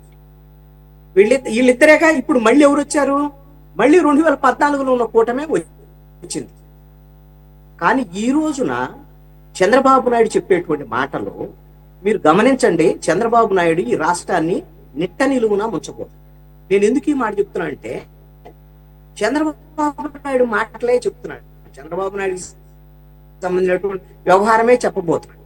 మీరు అన్న ఏంటంటే హైదరాబాద్ తో పోలుస్తారు, చెన్నైతో పోలుస్తారు, బెంగళూరుతో పోలుస్తారు, అమరావతి అని మీకు ఆందోళనగా ఉంది. నేను అంటాను, రోజు మీ పేపర్లు చూడలేదా? మలేషియా, సింగపూరు, జపాను వీటితో పోలుస్తున్నారు అమరావతి. ఈ రోజు పేపర్ చూడండి, ఈనాడు, ఆంధ్రజ్యోతి వీటిలో వచ్చేటువంటి వార్తలు ఇవేనండి. అమరావతి ఇదిగో సింగపూర్ తరహాలో తయారవబోతుంది, ఇవేనండి. 2014 నుంచి 18 వరకు కూడా ఇలానే చూపించారు. ఈ సినిమా చూపించే నిట్టనీలో ముంచి బొక్క పొరలా పడ్డారు. ఇప్పుడు ఏం చెప్తున్నారు? ఇప్పుడు కూడా మళ్ళీ అదే తరహా సినిమా చూపిస్తారు. ఇప్పుడు ఎయిర్పోర్టుకు సంబంధించినటువంటి వ్యవహారం వచ్చింది. ఎయిర్పోర్ట్ అనేది ఎందుకు వచ్చింది వ్యవహారం? భూములు అదనంగా తీసుకోవాలి అనేటువంటి అంశం వచ్చిన తర్వాత ఎయిర్పోర్ట్ అనేటువంటి ఒక సాకు చూపించాడు చంద్రబాబు నాయుడు. చంద్రబాబు నాయుడు ఎంత మోసం చేయటంలో ప్రజలని ఎంత దిట్ట అనే దానికి ఇదొక నిదర్శనం అండి. ఎందుకు ఈ మాట చదువుతున్నా, ఎంత పెద్ద మాట వాడాను అని అంటే, నువ్వు ఎయిర్పోర్ట్కు సంబంధించినటువంటి వ్యవహారం ఇప్పుడు అది మొన్నే కదా మీ గంటా శ్రీనివాసరావు లేఖ రాసింది. ఏమని రాశాడు? అది విజయవాడ పోదామంటే, గన్నవరం పోదామంటే హైదరాబాద్ పోయి గన్నవరం రావాల్సి వస్తుంది విశాఖపట్నం నుంచి అని మొన్న గంటా శ్రీనివాసరావు లేఖ రాసింది. అవి గన్నవరానికి ఏరోప్లేన్స్ డైరెక్ట్ గా లేనటువంటి పరిస్థితి ఉన్నాయి. నువ్వు వచ్చేది నువ్వు రేపొద్దున అమరావతిలో ఎయిర్పోర్ట్ అని దానికోసం అని చెప్పేసి ఇప్పుడున్న 54,000 ఎకరాలకి ఇంకా 44,000 ఎకరాలు తీసుకుంటావయ్యా, బానే ఉంది. నేను అడుగుతున్నాను, డబ్బులన్నీ కూడా సెల్ఫ్ సస్టైన్డ్ 52,000 కోట్ల రూపాయలు నిధులు అప్పులు వస్తున్నాయి అని బానే ఉన్నాయి. అప్పులు తీసుకుంటున్నా బానే ఉంది. ఏదో ఒక రకంగా రాజధాని కావాలి కదా. అసలు రాజధాని లేనటువంటి దానికి రాష్ట్రానికి రాజధాని కావాలి. నువ్వు అప్పు ఏదో ఒకటి చేస్తున్నావు. 52,000 కోట్ల రూపాయలు అప్పు చేస్తున్నావు. వీటితో ఏం చేస్తావు? 52,000 కోట్ల రూపాయలతో నేను అడుగుతున్నాను, ఏం చేస్తారు అని అంటే, ప్రభుత్వ భవనాలకు సంబంధించినటువంటి వాటి నిర్మాణం మాత్రమే ఈ ప్రభుత్వము రాజధానిలో చెయ్యగలదు. ఎందుకు చెప్తున్నానంటే, చంద్రబాబు నాయుడు ప్రభుత్వంలో 2015లో రాజధాని శంకుస్థాపన చేసినప్పుడు వేసినటువంటి డిపిఆర్ ప్రకారంగా 48,000 కోట్ల రూపాయలు రాజధాని పరిపాలనా భవనాల నిర్మాణానికి కావాలండి. ఇది డిపిఆర్. కానీ ఇప్పుడు డిపిఆర్ ఎంతో తెలుసా అండి? 76,000 కోట్ల రూపాయలు మనకి రాజధాని పరిపాలనా భవనాల నిర్మాణానికి అవసరమండి. అయ్యా, ఎప్పటికిది? 54,000 ఎకరాలకు సంబంధించి నువ్వు చేసేదేంది? ఇంకో 44,000 ఎకరాలు, 98,000 ఎకరాలు తీసుకున్న తర్వాత నువ్వు పరిపాలనా భవనాలు కడతావు. అయ్యా, నీ భూములు ఇచ్చినటువంటి రైతుల సంగతి ఏందయ్యా? రైతులు నెట్టనేలు ముంచుతావా? రైతులకి ఏం లేదు, వాళ్ళకు ప్లాట్ ఇస్తారు కదా, వాళ్ళకి కమర్షియల్ ప్లాట్ ఇస్తారు కదా, ఇంటి ప్లాట్ ఇస్తారు కదా అందరూ అనుకుంటున్నారు. ఇప్పుడు వరకు 29,000 మంది రైతులకు 33,000 ఎకరాలు ఇచ్చినటువంటి వాళ్ళకి ఏ ఒక్కళ్ళకైనా డెవలప్ చేసినటువంటి ప్లాట్ ఒక్కళ్ళకైనా చంద్రబాబు నాయుడు ఇచ్చాడా చెప్పండి? డెవలప్ చేసినటువంటి ప్లాట్ డెవలప్ చేసి అంటే వాళ్ళకి కావాల్సినటువంటి అండర్ గ్రౌండ్ డ్రైనేజ్, వాళ్ళకి కావాల్సినటువంటి నీటి వసతి, రోడ్లు, ఇన్ఫ్రాస్ట్రక్చర్ అన్ని తయారు చేసి ఇవ్వాలి అనేటువంటిది నువ్వు ల్యాండ్ పూలింగ్ లో వాళ్ళతో చేసుకున్నటువంటి అగ్రిమెంట్. నువ్వు 54 ఎకరాలకే దిక్కు లేదు ఇక్కడ. వాళ్ళ రైతులు మొన్న జగన్మోహన్ రెడ్డి రాగానే ఆత్మహత్యలు చేసుకున్నటువంటి పరిస్థితి ఉంది. ఆత్మహత్యలు చేసుకున్నటువంటి రైతులకు సంబంధించినటువంటి వ్యవహారాన్ని మొత్తాన్ని నువ్వు రాజకీయంగా పడుకొని ఇప్పుడు అధికారంలోకి రావడానికి మాత్రమే చేసుకున్నావు. నువ్వు కూడా కారణం కాదా చంద్రబాబు నాయుడు జగన్మోహన్ రెడ్డితో పాటు అమరావతికి భూములు ఇచ్చినటువంటి రైతులు చచ్చిపోవటానికి? ఈ రోజున మళ్ళీ ఇంకొక 44,000 ఎకరాలు తీసుకుంటావా? వాళ్ళకి నువ్వు ఏ విధమైనటువంటి డెవలప్ చేసి ఇవ్వగలవు? నువ్వు చెప్పేటువంటి అంశం ఏంటి? ఇప్పుడు చెప్తున్నావు ఏం చేయ నీకు నేను 20,000 ఎకరాలు 2,000 ఎకరాలు అమ్ముతాను, లేక 4,000 ఎకరాలు ఏమో చెప్పాడు. ఒక 20 కోట్ల రూపాయలు చొప్పున ఒక ఎకరం భూమిని నేను అమ్ముతాను, 80,000 కోట్ల రూపాయలు డబ్బులు వస్తాయి అని చెప్తున్నాడు. సరే, ఇప్పుడు నువ్వు సేకరించినటువంటి 54,000 ఎకరాల భూముల్లో ఏంటి ఇప్పుడు దానికి సంబంధించినటువంటి భూమి మిగలలేదా? అని నీకు ఆ ప్రణాళిక లేదా? నువ్వు ఇంతకుముందు చెప్పింది ఏంటి? ఆల్రెడీ భూములు ఉన్నాయి, నేను సెల్ఫ్ సస్టైన్ అని చెప్పినటువంటి నువ్వు మళ్ళీ ఇప్పుడు 44,000 ఎకరాలు వస్తే వాటిని నేను అమ్మి మళ్ళీ నేను ఇస్తానని చెబుతున్నావు. ఇదేమో రియల్ ఎస్టేట్ వ్యాపారమా? ఈ రాష్ట్రానికి సంబంధించినటువంటి ముఖ్యమంత్రి నువ్వు రియల్ ఎస్టేట్ వ్యాపారిగా? కృష్ణాంజలి గారు, మీరు చెప్పింది కరెక్టే. యాక్చువల్గా ఆ 54,000 ఎకరాలంటే సరే, ప్రభుత్వ భూమి అన్ని మీరు ఇంక్లూడ్ చేశారు. 33,000 ఎకరాలు రైతులు ఇచ్చిన దాంట్లో రైతులకి ఇచ్చింది పోగా, డెవలప్మెంట్ యాక్టివిటీస్కి, ఇన్ఫ్రాస్ట్రక్చర్కి పోగా గవర్నమెంట్కి మిగిలేది ఫస్ట్ 10 అన్నారు. సరే, 10 అందరికి మర్చిపోయాం, కానీ 8,000 ఎకరాలు అన్నారండి. 8,000 పోయింది. అవును సార్, ఫస్ట్ అవును ఫస్ట్ టెన్యూర్ లో 8 అన్నట్టుగా నాకు గుర్తు సార్. ఓకే, మీరు అన్నట్టుగా ఏంటంటే ఈసారి సెకండ్ టర్మ్ వచ్చిన తర్వాత 2024లో 4,000 ఎకరాలు అన్నారండి. 4,000 పోయి కట్ చేస్తే ఈ మధ్య కాలంలో ఇది నారాయణ గారి నోటి నుంచి వచ్చిందే. ఆయన మినిస్టర్ గా రెండోసారి టేకప్ చేసిన తర్వాత 4 నుంచి మొన్న మధ్య ఎప్పుడైతే ఈ మరో 40,000 ఎకరాలు కావాలనుకున్న టైంలో ఆయన నోటి నుంచి 2,000 ఎకరాలే వచ్చింది. 2,000 అంటే మరి ఎవరు కాకెత్తికి వెళ్ళిపోయిందా? ఇవన్నీ ఈ ఎకరాలన్నీ ఎక్కడికి వెళ్ళిపోతున్నాయి? ఇవన్నీ దాని క్లారిటీ. సురేష్ గారు ఇంకొక కీలకమైనటువంటి ఒక్క పాయింట్ చెప్పి నేను ముగిస్తాను. ఇప్పుడు ఇవన్నీ కాకులు ఎత్తకపోతాయండి. ఎలాగూ ఇవన్నీ కూడా ఎవరి కోసం భూములు, ఏంటి వ్యవహారం, ఈ రాజధాని ఎవరి కోసం అనేటువంటి చంద్రబాబు నారాయణకి తెలిసినంతగా ఎవ్వడికి తెలియదు. వాళ్ళిద్దరికి తెలుసు. వాళ్ళిద్దరే అన్ని కూడా కావాల్సినంత మనకు కావాల్సినంత అందరికి సున్నం పెట్టే పని చేస్తాం. అసలు ఒక పాయింట్ వస్తారు. ఒక పాయింట్ చెప్పి వన్ సైడ్ ఇలా బొంబాట్ చేసుకుంటే వెళ్ళిపోవడం కరెక్ట్ కాదు. అంటే బొంబాట్ కాదండి. నేను ఒక మాట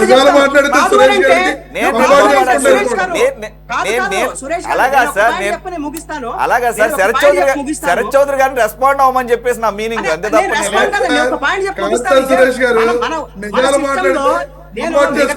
నేనేం కాదంటలేదు సార్. నేను కూడా అదే అభిప్రాయం. అది కూడా అదే అభిప్రాయం కదా. శరత్ చౌదరి గారికి ఏమన్నా డిఫరెంట్ వ్యూ పాయింట్ ఉందా?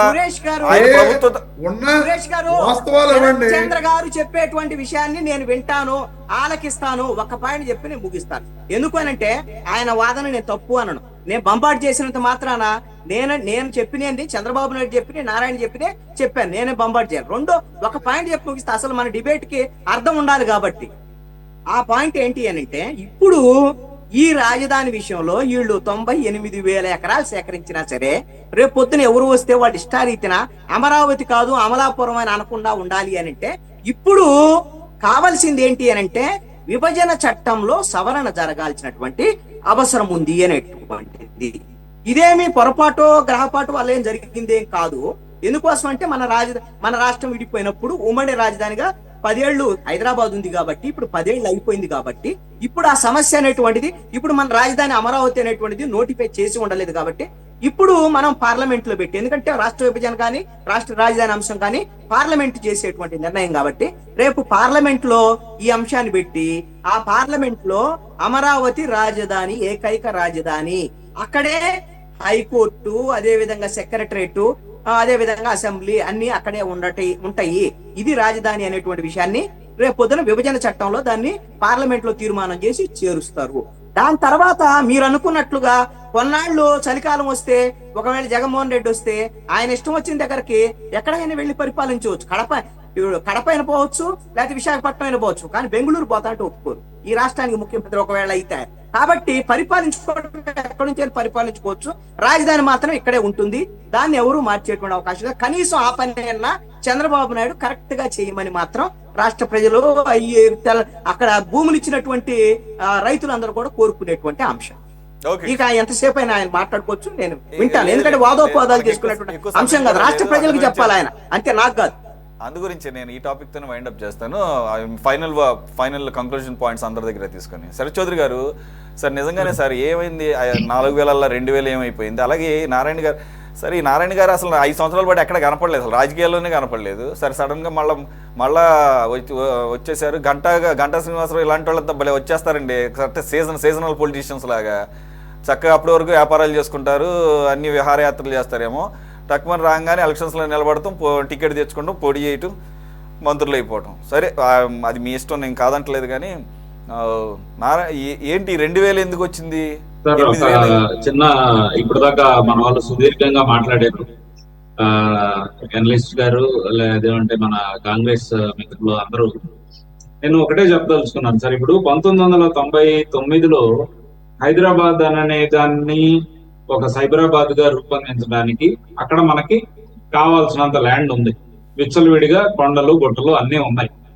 అప్పుడు బిల్ గేట్స్ గారిని కావచ్చు కొంతమందిని కలిసినప్పుడు మీ ప్రాంతానికి రావాలంటే మేము ఎలా రావాలి అని వాళ్ళు అడిగినప్పుడు మీరు ఫస్ట్ ఢిల్లీలో దిగాలి లేదా ముంబైలో దిగి అక్కడ నుంచి ఇంకొక కనెక్టింగ్ ఫ్లైట్ ఇంకోటి ఏదైనా వేసుకొని రావాల్సి వస్తుంది అని అన్నారు. ఏంటి అప్పుడున్న సిచ్యువేషన్స్ ఏంటి? మనకి కనీసం మన అప్పుడు ఒక మనిషి సంపాదన కావచ్చు ఇవన్నీ లక్షల్లో ఉండేవి, ఇప్పుడు అన్ని కోట్లలోకి వెళ్ళిపోయినాయి. ఆధునికంగా మనం చాలా అడ్వాన్స్డ్ స్టేజ్కి వెళ్ళిపోయాం.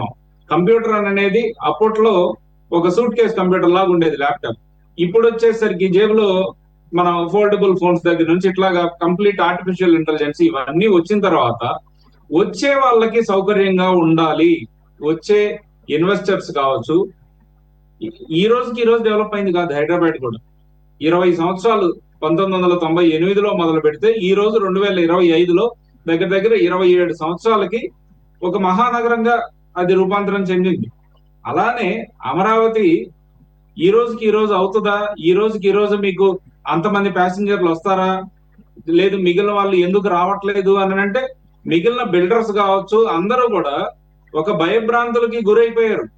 ఇది అసలు ఇది నిజంగా గత 5 సంవత్సరాల్లో ఇసుక అనేది లేదు, ఒక బిల్డింగ్ కట్టిన పాపాన పోలేదు. ఇలా ఎంతో మందిని భయభ్రాంతులకు గురి చేసి తరివేసిన పరిస్థితి అయిపోయింది. 20 సంవత్సరాలు వెనక్కి పోయిన తర్వాత మనం ఇచ్చే ఇన్సెంటివ్స్ కావచ్చు, లేదు అని అంటే మనం అవతల కంపెనీ మేనేజ్మెంట్ ని ఆకర్షించే విధానం కావచ్చు, ఇవన్నీ రాష్ట్ర అభివృద్ధిలో చాలా కీలకమైన పాత్ర పోషిస్తాయి. అందులో భాగంగా ఇప్పుడున్న ప్రస్తుతం ఉన్న మేనేజ్మెంట్ స్కిల్స్ కావచ్చు, లేదు అని అంటే ఇప్పుడు ఉండే వాళ్ళు వెయిటింగ్ పొజిషన్ అనేది లేదండి ఎవరికి కూడా. నేను వచ్చాను, నాకు పని ఇమీడియట్ గా అయిపోవాలని అనే పరిస్థితుల్లో ఉంటున్నారు. కానీ ఓకే, రేపు వస్తాను, రేపు ముంబైలో దిగుతాను, ఎల్లుండి వచ్చి అమరావతిలో నేను వేరేదేదో వందే భారత్ లేదు అని అంటే సమ్ XYZ కనెక్టింగ్ ఫ్లైట్ వేసుకొని వస్తాను, ఆ తర్వాత మీటింగ్ లో కూర్చుంటాను అనేది కుదరట్లా. అందుకే కనెక్టివిటీలో కావచ్చు అన్నిట్లో మెరుగైన అవకాశాలని అందిపుచ్చుకొని, అందులో కూడా సెంట్రల్ ఏవియేషన్ మినిస్టర్ మన రాష్ట్రానికి చెందిన రామ్మోహన్ నాయుడు గారు. సో ఒక ఛాన్స్ ఎక్కువ తీసుకొని వీలున్నంత కనెక్టివిటీని పెంచుకునే ఉద్దేశంలో చంద్రబాబు నాయుడు గారు ఓ 2-3 అడుగులు ముందుకేస్తున్నారు ఏవియేషన్ రంగంలో, డ్రోన్ పరిస్థితుల్లో కావచ్చు, వీటన్నిటిలో. ఇందులో మనం దీర్ఘకాలికమైన ప్రయోజనాలని మనం దృష్టిలో పెట్టుకోవాలి, కానీ ప్రస్తుతం ఏమీ లేదు అనే దాని గురించి దయచేసి వాటి జోలికి అయితే వెళ్ళొద్దని నా మనం అండి అందరికి. ఇకపోతే ఓకే, సో మీ పాయింట్ నాకు అర్థమైంది ఏంటంటే, హైదరాబాద్ సికింద్రాబాద్ ట్విన్ సిటీస్ ఎలాగో ఇక్కడ విజయవాడ గుంటూరు ట్విన్ సిటీస్, అక్కడ సైబరాబాద్ అనేది ఒక దాన్ని ఎలాగైతే లాస్ట్ 20 yearsలో డ్రాస్టిక్ పేస్లో ఎలాగైతే డెవలప్ అయిందో, అలాగే అమరావతి అనే ఒక దాన్ని సృష్టించి దాని ద్వారా ఈ రకంగా అని అంటారు. వినడానికి బాగానే ఉంది, కానీ అసలు హైదరాబాద్ సికింద్రాబాద్కి విజయవాడ గుంటూరుకి అసలు పోలికే లేదు. హైదరాబాద్ సికింద్రాబాద్ విస్తీర్ణం అవ్వచ్చు, మ్యాన్ పవర్ అవ్వచ్చు, అక్కడ ఉన్న పాపులేషన్ అవ్వచ్చు, అప్పటికే ఉన్నారు. ఇప్పుడు సంవత్సరాల నుంచి నిర్మించబడిన అది ఓకే సార్, అందరూ అప్పటికప్పుడు రారండి. ఇప్పుడు ఆ రోజు హైదరాబాద్ లో 98లో ఎంత మంది ఉన్నారు, ఈ రోజు 40 లక్షల మంది ఎట్లాగయ్యారు? ఓవర్ ద స్పాన్ కంపెనీస్ వచ్చినప్పుడు బయట స్టేట్స్ నుంచి మైగ్రేషన్ అయ్యి కొంతమంది ఇక్కడికి వస్తారు, జాబ్స్ పరంగా వచ్చే వాళ్ళు ఉంటారు. అదే విధంగా కంపెనీస్ మనం అట్రాక్ట్ చేసి వాళ్ళతోటి MOUs కుదుర్చుకొని ఒక 12,000 మంది 30,000 మంది ఉద్యోగాల కల్పనలో బయట రాష్ట్రాల వాళ్ళు కూడా రేపటి నుంచి మొత్తం అన్ని స్టేట్స్ నుంచి కూడా వచ్చి అమరావతి ఒక సెంటర్ పాయింట్ గా రావడానికి మేము కృషి చేస్తున్నాం. ఇప్పుడు మీ పాయింట్ నేను తీసుకుంటా, కానీ యాక్చువల్గా అది కరెక్ట్ కాదు. హైదరాబాద్ సికింద్రాబాద్లో కేంద్ర ప్రభుత్వ సంస్థలు ఎప్పటి నుంచో ఉన్నవి, BHEL లాంటి పెద్ద పెద్ద సంస్థలు ఉండటంతో ఆ రకమైనటువంటి మల్టీ స్టేట్ ఉద్యోగులు అక్కడికి వచ్చారండి. అది కేంద్ర ప్రభుత్వ సంస్థలు కూడా ఇప్పుడు కూడా కేంద్ర ప్రభుత్వం ఈ టర్మ్ లో ప్రైవేట్ రంగంలో సంస్థల కంటే కూడా కేంద్ర ప్రభుత్వం ఇచ్చే సంస్థలు ఆంధ్రప్రదేశ్ కి చాలా రాబోతున్నాయి. రక్షణ రంగంలో అవి చెప్పండి, అవి గ్రౌండ్ అయ్యి. ఎస్, ఎప్పుడైనా కానీ సెంట్రల్ ఇండస్ట్రీస్ వస్తేనే, కేంద్ర ప్రభుత్వ సంస్థలు వస్తేనే వాటికి ఉన్నటువంటి రూపురేఖలే మారిపోతుంటాయి ఆ ఏరియాలో ఉండడం. ఆ రకంగా డెవలప్మెంట్ అనేది రాయలసీమలో HAL అనేది ఒకటి తీసుకున్నాడానికి ఒక ప్రణాళిక ఉంది. దాని గురించి నిన్న రాజ్నాథ్ సింగ్ గారితో మాట్లాడారు. ఆ విధంగా ఏంటంటే ప్రతి దాంట్లో కూడా వీలున్నంత ఎక్కువ ఆంధ్రప్రదేశ్ కు వచ్చేటట్లుగా అన్ని విధాల ప్రయత్నాలు అయితే జరుగుతున్నాయి. ప్రజలు మీకు మ్యాండేట్ ఇచ్చింది 5 సంవత్సరాల కంటే 24 నుంచి 29కి, కాబట్టి అది ఆల్రెడీ మీకు ఒక అనుభవం అయింది. 14-19కి వరకు ఇస్తే మీరు ఇచ్చినటువంటి అక్కడ మీరు చెప్పింది ఏది అక్కడ జనాలకి ఏమి రీచ్ అవ్వాలా, మరి ఇప్పుడేదో కొత్తగా రీచ్ అవుద్దని అనుకుంటున్నారు. అంత లాంగ్ టర్మ్లో ఎప్పుడు కూడా ప్రజలేమి ఆలోచించరు. అసలు ఈ సంవత్సరం జరిగింది నెక్స్ట్ 5 years తర్వాత కూడా ఎలక్షన్స్ దగ్గర రిఫ్లెక్ట్ కాదు. దానికి ముందు 1 year 1.5 year పాటు ఉన్నదే రిఫ్లెక్ట్ అవుతుంది మోస్ట్లీ. అలా కాకుండా ఇంకేమన్నా ఉంటే కనుక సివియర్ ఇంపాక్ట్ చేసిన ఏమన్నా ఉంటే రిఫ్లెక్ట్ అయితే ఉండొచ్చు. సార్ ప్లీజ్, కార్మించ రమేష్ గారు కంక్లూడ్ ప్లీజ్. సార్, ఇప్పుడు అమరావతిని నిజంగా ఇప్పుడు వీళ్ళు కరెక్ట్గా ముందుకు వెళ్ళాలి అనుకుంటే ఖచ్చితంగా ఈ 5 సంవత్సరాల్లో వాళ్ళు కట్టాలనుకున్న సెక్రటేరియట్ కానీ, అసెంబ్లీ కానీ, లేదా ఆఫీసర్స్ క్వార్టర్స్ కానీ ఇవన్నీ కూడా ముందుగా కంప్లీట్ చేసుకుని ఆ రూపైనా సరే ప్రజలకు చూపించి మేము ఇవి కట్టామని చెప్పి చెప్పగలిగితే వీళ్ళు రేపొద్దున అమరావతిలో వర్క్ చేసినట్లుగా కనపడుతుంది. ఇప్పుడు వీళ్ళు అధికారంలోకి వచ్చి సంవత్సరం అయింది. సంవత్సరం అయినా సరే ఇప్పటి వరకు అక్కడ వీళ్ళు అక్కడ రాయి వేసింది కూడా లేదండి. మీరు ఎక్కడన్నా చూసారా? ఈ సంవత్సర కాలంలో రోజు నీళ్లు తోడటంతో ఉన్నారు తప్ప రాయి వేసిన పాపాను పోలేదు. సో వీళ్ళు చేస్తుంది ఎంతసేపు కూడా పేపర్లో సంవత్సరాల పాటు 5 సంవత్సరాల పాటు అడుగులను పెంచి ఇప్పుడు దాన్ని క్లీనింగ్కే 6 నెలలు పట్టింది. దానికే కొన్ని 100 కోట్లు ఖర్చు కూడా అయింది. మీరు ఇప్పుడు ఓవర్ ది నైట్ అయిపోవాలంటే ఎట్లా అవుతుంది చెప్తారు? 30,000 ఎకరాలు ఒకేసారి మనం క్లీన్ చేసుకోవాల్సిన అవసరం లేదు కదా. కావాల్సిన సెక్రటేరియట్ బిల్డింగ్ కట్టే చోట, లేదా అసెంబ్లీ కట్టే చోట, లేదా ఆఫీసర్స్ క్వార్టర్స్ కట్టే చోట, హైకోర్టు కట్టే చోట మహా అయితే ఎంతగా అంటే 1000 ఎకరాలు అవుతుంది, 1500 ఎకరాలు అవుతుంది. ఆ 1000-1500 ఎకరాలకి 100 కోట్ల రూపాయలు ఖర్చు పెట్టి వీళ్ళు క్లీన్ చేయాల్సిన అవసరం ఉంటుంది తప్ప గత ప్రభుత్వ హయాంలో తీసుకున్న టెండర్లు అన్నీ కూడా నిలిచిపోయినాయి. మీరు ఏమన్నా మామూలు పనులు చేసి వెళ్ళారా? బోల్డ్ అని లింకులు ఉన్నాయి అక్కడ, లీగల్ ఆస్పెక్ట్ లోను ఇవన్నీ క్లియర్ చేసుకోవడానికి అవుతుంది కదా టైము. మీరు అన్ని చేయాల్సిన లింకులు అన్ని పెట్టి చేసి ఇప్పుడు మీరు ఓవర్ ది నైట్ మీరు వదిలించుకోవాలి, మీరే క్లియర్ చేసుకోవాలంటే ఇది ఏదో అంటారు కదా, పేడ పూసి కడుక్కోమన్నట్టు ఉంది సార్. ఎక్కడా కూడా అమరావతి దాని విషయంలో ఏ లింక్స్ పెట్టే ఉంచారు చెప్పండి మీరు? ఎక్కడా కూడా ఇప్పుడు సిఆర్టీ ఎవడొస్తారు సార్ కంటిన్యూ చేయడానికి? కన్స్ట్రక్షన్ అప్పుడు కన్స్ట్రక్షన్ చేసేవాళ్ళు కంటిన్యూ చేయడానికి ఎందుకు వస్తారు? ఎప్పుడు ఎలా వస్తున్నారు? మరి రేపొద్దున మళ్ళీ మేము వస్తామన్న అనుమానం ఉందని చెప్పి మీరే చెప్తారు, చెప్పేది మీరే చల్లుతారు. అవును సార్, మీరే బురద చల్లుతారు. అందుకనే అందుకనే ప్రధాన ప్రతిపక్షంగా భరోసాగా మాట్లాడండి, భయపెట్టేటట్టుగా మాట్లాడదు. అదేగా చెప్పేది. చెప్తున్నానండి నేను. మీరు ఎంతసేపు కూడా ప్రధాన ప్రతిపక్షం మీద బురద చల్లడానికి ప్రయత్నం చేస్తున్నారు తప్ప ఎవరు చల్లుతారు సార్? మేము చెప్పమన్నామా మిమ్మల్ని? ఇప్పుడు మళ్ళీ కొత్తగా వచ్చి పాడిందే కాదు, మళ్ళీ మొత్తం రివర్స్ అయిపోయి మేమని చెప్పమన్నావా? వచ్చి 500 ఎకరాలు సరిపోతుంది, విజయవాడ గుంటూరు మధ్యలో కట్టితే సరిపోద్దని. ఎంతసేపు కూడా బురద చల్లడానికి ప్రయత్నం చేస్తుంది. బురద మీరు చల్లించుకుంటున్నారు, మీరు బురద చల్లే అవకాశం మీరు ఇచ్చుకుంటున్నారు. కడుతున్నాం, ఇది మొదలు పెట్టేశాం. సంవత్సర కాలంలో ఒక రాయి కూడా వేయలేకపోయారు. అక్కడ వేయలేకపోయి మళ్ళీ మా మీద బురద చల్లితే దాన్ని మేము తుడుచుకోవడానికి తప్ప ఏముంటుంది వీళ్ళకి? ఇప్పుడు మేము అధికారంలో లేము, మేము ఏం చెప్పినా జరగదు. కేంద్ర ప్రభుత్వంలో కూడా వీళ్ళు భాగస్వాములుగా ఉన్నారు. ఉన్న తర్వాత కూడా ఇంకా మేమేదో చేసేస్తున్నాం అంటే వీళ్ళ చేతకంతనం అనుకోవాలి. అంత మించి చెప్పడానికి కూడా ఏముండదండి సురేష్ గారు. Okay, right sir. What is what అనేది ప్రజలు గమనిస్తున్నారు. కొద్దిగా మన స్ట్రాటజీస్ ఏంటి, మనం ఏం చెప్పాము, ఇప్పుడు ఏం మాట్లాడుతున్నాం అనేది ఒకసారి ఆలోచించుకోవాల్సిన అవసరం ఉంటుంది. మీరు కాదు, నేను అనేది మీ పార్టీ అధిష్టానం. సార్ బాజీ గారు, ప్లీజ్ కంక్లూడ్ సార్. ఇప్పుడు ఈ అమరావతి రాజధాని అన్నది అన్ని పార్టీలు ఏదైతే ఉన్నాయో, ఒక్క వైసీపీ తప్ప అన్ని పార్టీలు కూడా అమరావతి రాజధానికి కన్ఫైన్ అయినాయి.